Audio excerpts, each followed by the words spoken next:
Hello friends, welcome back to my channel. তো another blog. আর এর আগে আমি একটা ভিডিও শেয়ার করেছি। তো আজকে আমার বাড়িতে নতুন একটা ফ্রিজ এসেছে হায়ার কোম্পানি। আর এটা 286 লিটার। যেহেতু আগের ফ্রিজটা ছিল সেটা সেভাবে কিছুই হয়নি, খুব ভালোই ছিল, কিন্তু যেহেতু নিউ ফ্রিজ একটা নেওয়ার ইচ্ছে ছিল, তো পিকচারটাও শেয়ার করলাম, তাই এটাই নিয়েছিলাম। কারণ জিনিসপত্র রাখতে ছোটো ফ্রিজটায় একটু অসুবিধা হয়েছিল।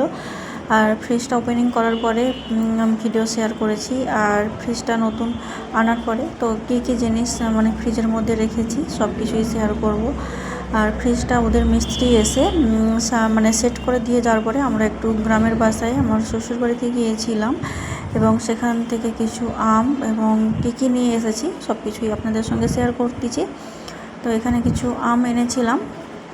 তো যেহেতু গ্রামের বাড়িতে গিয়েছিলাম, আর ওদিকে আমগুলো অনেক তুলনামূলক কম দাম, তো এবং টেস্টও বেশ ভালোই হয়, যেহেতু গ্রামের জিনিস তো বুঝতেই পারছেন।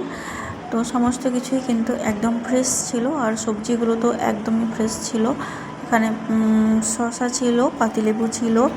তো যা যা কিছু এনেছি সব কিছুই আপনাদের সঙ্গে শেয়ার করার চেষ্টা করেছি। আর এটা আমাদের এখানে তরাই বা ঝিঙ্গে বলে থাকে, এটা একদম দেশি ছিল। তো একদম যারা মানে যে চাষি ভাইদের কাছ থেকেই নেওয়া, ওদের বাড়িতেই চাষ করা বলেছে, এবং রান্না করেও খেয়ে দেখেছিলাম, টেস্টটা কিন্তু বেশ ভালোই ছিল। আর আমি ভিডিওটা করার কয়েকদিন পরেই ভয়েস ওভার করেছিলাম। এখানে উচ্ছে আর পটল ছিল। পটলটা একদম দেশি পটল ছিল, সরু সরু। তো সমস্ত কিছু আপনাদের সঙ্গে শেয়ার করতেছি, আশা করছি ভালো লাগবে। ভালো লাগলে অবশ্যই আমার চ্যানেলটি লাইক, শেয়ার অ্যান্ড সাবস্ক্রাইব করবেন। তো যা যা কিছু এনেছি সব কিছুই দেখানোর চেষ্টা করেছি। আর কিছু তাল এনেছিলাম গ্রামের বাড়িতে যেহেতু গিয়েছিলাম। আর তাল কিন্তু বছরে একবারই এটা মানে খাওয়ার টাইম আসে। তো এখানে কয়েক পিস তাল এনেছিলাম। আর এই তালটা খাওয়ার জন্যই কিন্তু অ্যাকচুয়াল উদ্দেশ্যে তাই গ্রামের বাড়ি যাওয়া হয়ে গিয়েছিল আজকে। তো আমার মতো কে বা কারা তাল খেতে পছন্দ করেন অবশ্যই কিন্তু কমেন্ট বক্সে কমেন্ট করে জানাবেন। আর এদিকে আমার মেয়েকে একটা আম কেটে দিয়েছিলাম। আমার মেয়ে ফল খেতে কিন্তু খুবই ভালোবাসে, আর ও এতটাই এক্সাইটেড হয়ে গেছে, তো আমাকে নেচে নেচে দেখাচ্ছে যে ওর আম খেতে কতটা ভালো লেগেছে। তো একসঙ্গে এত কিছু দেখে ও অনেকটা হ্যাপি হয়েছে। আর ও এপাশের রুমে গিয়ে একা একা কী সব করতেছে আমি দেখাচ্ছি সব কিছু আপনাদের সঙ্গে। তো একা একা গিয়েও নিজের মতো খাচ্ছে।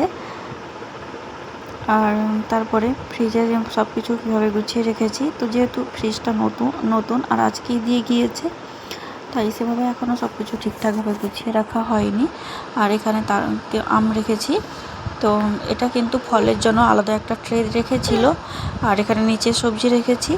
তো আশা করছি আমার আজকের এই ভিডিওটা ভালো লাগবে। যদি ভালো লেগে থাকে তাহলে অবশ্যই লাইক, শেয়ার অ্যান্ড সাবস্ক্রাইব করবেন।